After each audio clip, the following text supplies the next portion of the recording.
So on Saturday, Pavel Durov, the billionaire founder and CEO of messaging app Telegram, flew in on a private jet from Azerbaijan to Paris. And as soon as he deplaned on the Le Bourget airport, he was arrested. Why? Reports say authorities have been investigating a lack of moderators on the app, which they say allows criminal activity to take place. An arrest warrant that was issued in connection with Telegram's failure to moderate illegal content and cooperate with law enforcement over drug trafficking, child sexual content and fraud. Its staunch refusal to cooperate with law enforcement led to the Russian-born billionaire's arrest late Saturday upon landing in a private jet near Paris. Now, Telegram is an extremely popular app with close to 1 billion subscribers. Yes, a third of WhatsApp, but growing very, very rapidly. Durov came up with Telegram in 2013, a year before he moved out of Russia in a huff after a dispute with the Kremlin-linked owners of his previously founded company, social media app VK, also known as the Facebook of Russia. In an interview later, this is one of the reasons he gave for creating Telegram. To put it simply, it doesn't matter how many other messaging apps are out there if all of them suck, right? So, which ones suck for you? For me and for most of my team, WhatsApp sucked most. We actually started You say WhatsApp sucks? Absolutely. At a time when WhatsApp and some other platforms faced critiques of invasion of privacy, Telegram was initially hailed as this symbol of free speech and information sharing while protecting its users. Soon, however, it was filled with all the wrong kinds of users and content, from pirated books, documents, and films to leaked test papers to thousands of accounts with links to terrorists to rampant child pornography. Do you sleep well at night knowing terrorists use your platform? And our right for privacy is more important than our fear of bad things happening, like terrorism. Now, while a lot of users still vouch for Telegram, it has faced a lot of flack from across the world. The company has got notices from many governments and even bans from some, such as Spain. Now, with Durov's arrest, what lies ahead for Telegram? And what should you, as a user, know in terms of all that is wrong with this messaging app? Listen on, it's Tuesday the 26th of August. I'm your host Anirban Chaudhary and this is the Morning Brief.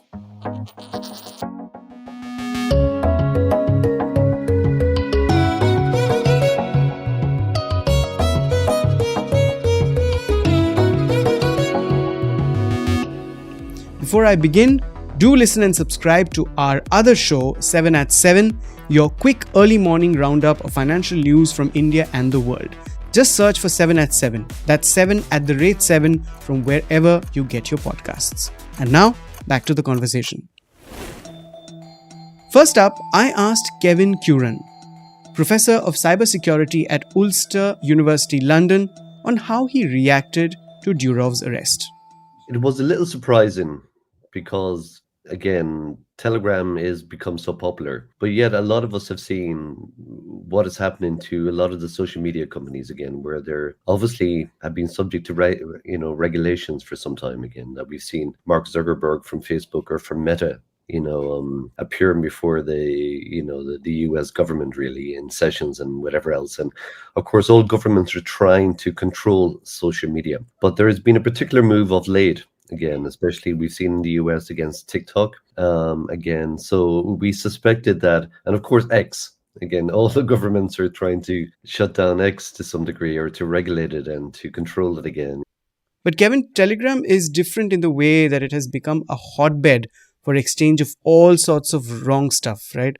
From child porn to misinformation, to leaked exam papers, to criminal transactions, and groups with linkages to terrorist organizations as well. How do you see that? Yes, Telegram has become a hotbed really for a lot of misinformation, for a lot of extremist groups that use it as a messaging platform for channels and whatever else. And of course, we know how popular it is in Russia. There is rumors again that perhaps the French or cracking down in this case because it has become quite popular for streaming sports, pirated sports streams again. Whether or not that is a part of it or why the French would worry too much, but we have to see about that. But one thing that probably some people have got wrong is that, again, it's always hyped up as Telegram being this secure messaging platform, which is really not the case. Telegram makes it really difficult to do an encrypted chat. First of all, you have to get the person's contact. You have to click on their image. Then you have to click on 3 ellipses. Then you have to go and say you want to do an encrypted chat. And then it will ask you to verify that, which is 4 clicks. And only then can you do it if the other person is online. So the vast majority of all messages on Telegram are unencrypted. Again, which is fine in some ways because it is more a social network than a messaging app. But anyone who believes that Telegram is anything equivalent to the security that you get maybe in WhatsApp or in Signal, for instance, Signal being the prime example, it's false. Telegram is really a social media app, and encryption is only an afterthought in some cases. But with Telegram, there seems to be this whole reluctance to, number one, shut accounts which perpetrate or share this disturbing material, number one. Number two, also disclose the identity of, the sort of originators of those accounts to governments, even when asked for it. I think there have been some cases in India as well. How would you sort of see this, lax behavior, if I may call it that? The key question is, are Telegram doing enough?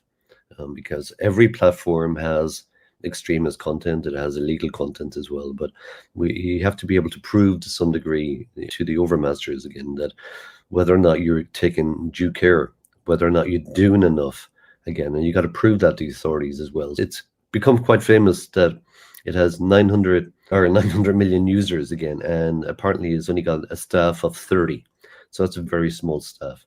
Do they have external content moderators as well? Because we've all come to see that we have rules again within Europe, even GDPR, which protects the public and and it addresses social media apps. So again, it's really come down to, is Telegram doing enough really to police the content on their sites again, which is coming into disrepute here.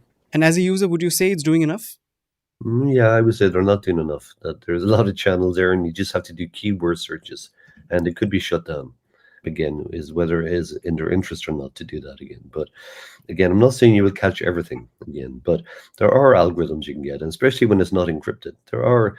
Images can be found again, that can be found anything to do with CSAM images, as we say, child exploitation again. So there are algorithms and things you can run which are able to basically find these images and find these videos again, which are of sensitive nature as well. So I would say no, that they don't seem to have enough staff really to police this platform again.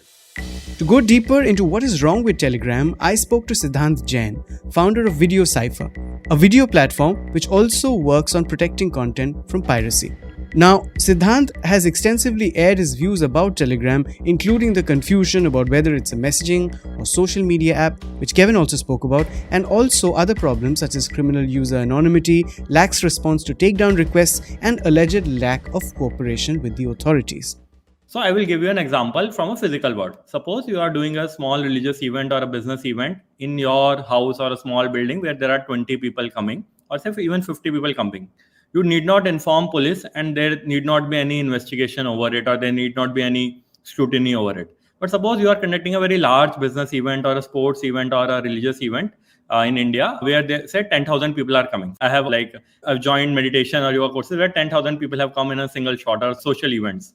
So now when the Telegram use this feature of groups where 10,000 plus people can join in, and I will also tell you about bit more features where people can join in, they can be all anonymous, they can do anything, and they did not moderate it properly. That is where the issue became, that it became more of a public broadcasting platform with no moderation or very less moderation instead of a private messaging app. Siddhant, if you can go a little sort of deeper and give me the technical reasons of what are the checks and balances that a company does not do and that it should on its messaging app that creates or leaves these gaps and loopholes for these kind of problems to surface so frequently. So there are like 4 or 5 such features which are particularly built or not built to like indirectly promote illegal activities to keep happening again and again. So the first is that the anonymity of the user is maintained regardless of any illegal activities they may be involved in, and the anonymity is still maintained even after being forced to reveal by government authorities. Okay, so now suppose there is a person who is sharing certain form of illegal content. It might be certain thing related to say child abuse, or it might be say a major new movie release which is pirated, or it might be a course content pirated, or it might be some other fourth form of content. Okay, and it is not right to share that content. Now if someone like files complaint to Telegram, firstly they will be slow in taking it down, and suppose they even take it down, then what they will do is they will just take down the particular group where that is happening, but they don't take action against that particular user or a criminal who did. So suppose like someone shared it, now their group is taken down because someone reported it in few days, but like they can just create a new group and like they can just share the content again. Okay, so there is no action against the user, so they can keep creating groups and groups.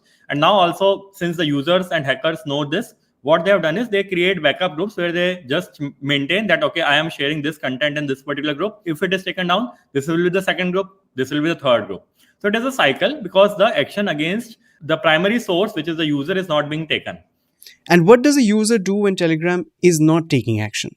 Firstly, they will try to go to cyber police. Now, when cyber police goes to Telegram and says that give me the user details of this particular person, because they might have connected with a phone number which will have Aadhaar details. So now they can know the person who is sharing such illegal content. So Telegram, in most of the cases, they deny cyber police in India of revealing that user details.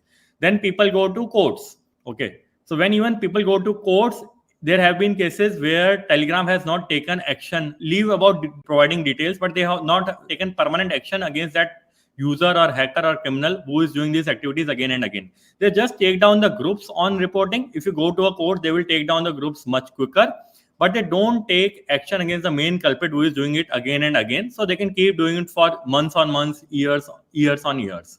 Now, what these hackers or criminals do is they will create a group, but if you search in Telegram, the group titles are public and you can go in those groups and join them. Okay, so suppose I want to get content of pirated course content of a certain like famous say education platform. I will just search for that. I want to get a movie, I will search for that. I want some other third kind of say adult illegal content. I can search for that. And it will list out all the groups where such content will be there. So this searching of groups by title where anything can be shared, that is no other such platforms have. So that is one major reason. And like the thing is, now they have introduced more and more features which promotes this. For example, if I have joined certain group where there is certain pirated content of a particular type, it will suggest me more other groups which are also of similar nature. Okay, so if I am doing one particular unethical or illegal activity, I will be shown that okay, there are other groups also which are similar which you can also join. So these features, on some level, if someone is using for genuine cases, they might be like useful, but there are also these features which are not there in most of other social media platforms like X or WhatsApp or Snapchat, that is helping a promotion of illegal activities on regular basis. Now, Telegram has its second largest user base in India and a pretty significant number of problems too. In July 2023, data of 12,000 SBI employees leaked on the platform.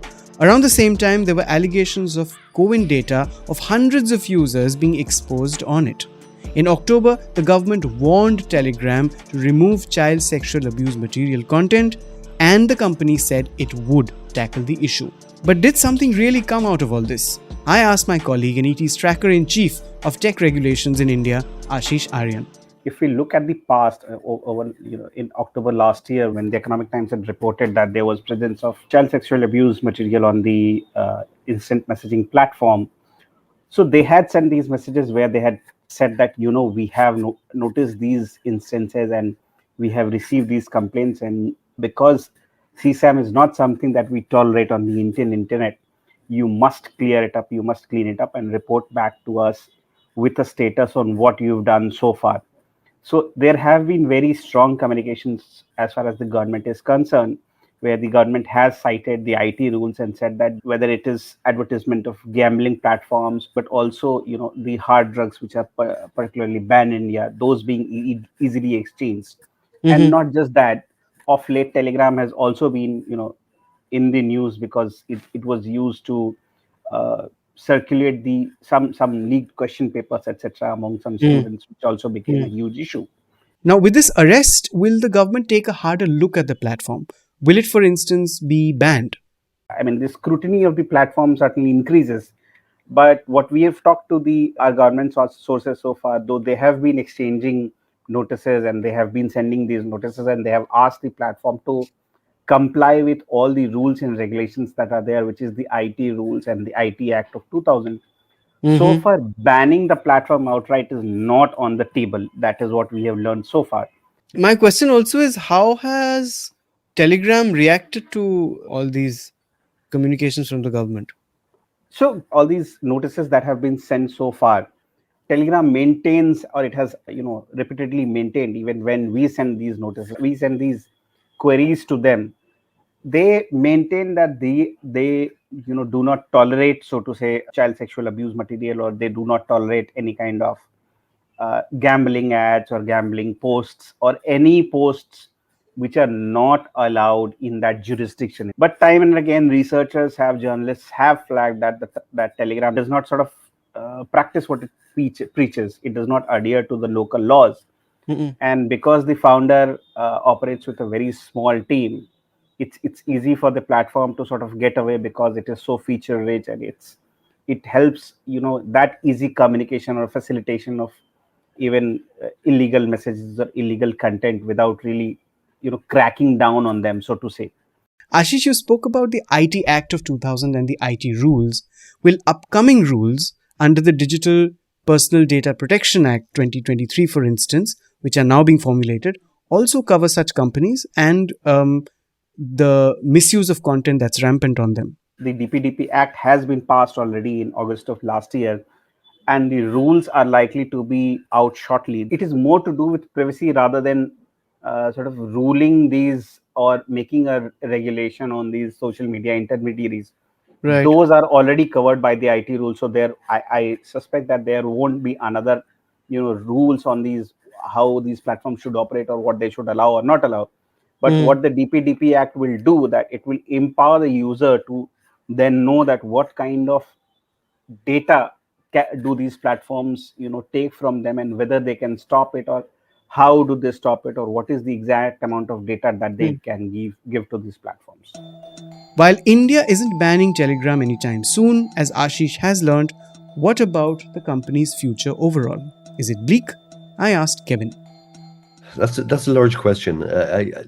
I don't think it'll get shut down. I think maybe it could be just scare tactics again. It could disappear overnight, really. I mean, it could be just about the pirating of soccer, whatever else the French authorities wanted, whatever else. But really, it is difficult because it does look like Telegram has been targeted more specifically than the other social media platforms, again, which also host harmful content as well. I think maybe what might happen is that Telegram taking more serious the content moderation, and it could be simple as that. And we might see over time, it won't happen overnight, but over time we might see less extremist content on there, and then people might move to other platforms again. Telegram can make it harder for the extremists to use the channels on there again, but I don't see it being taken down. And it's not as if we believe that the Western governments as well just want to put a backdoor into it again, because like I said, the majority of all the messages and channels on there are unencrypted and can be read by the Telegram servers, and already are being read, I'm sure, by Ukrainian intelligence and the US intelligence as well. So it's not really about trying to put a backdoor in or control Telegram, because the vast majority of communications on there are unencrypted. And while this story plays out, it's absolutely up to us on how much of usage on Telegram and even other platforms, be it messaging or social media, and the lines between the two are blurring. So it's up to us how much usage of these platforms we allow ourselves, and how much of ourselves and our lives we put out there. That's it for today. You were listening to this episode on The Morning Brief. It was produced by Vinay Joshi and sound designed by Amrit Reggie. The Morning Brief drops every Tuesday, Thursday and Friday. do keep listening on whichever platform you get your podcasts. Thank you. Have a good rest of the week. All external news clips used in this episode belong to their respective owners. Credits are mentioned in the description.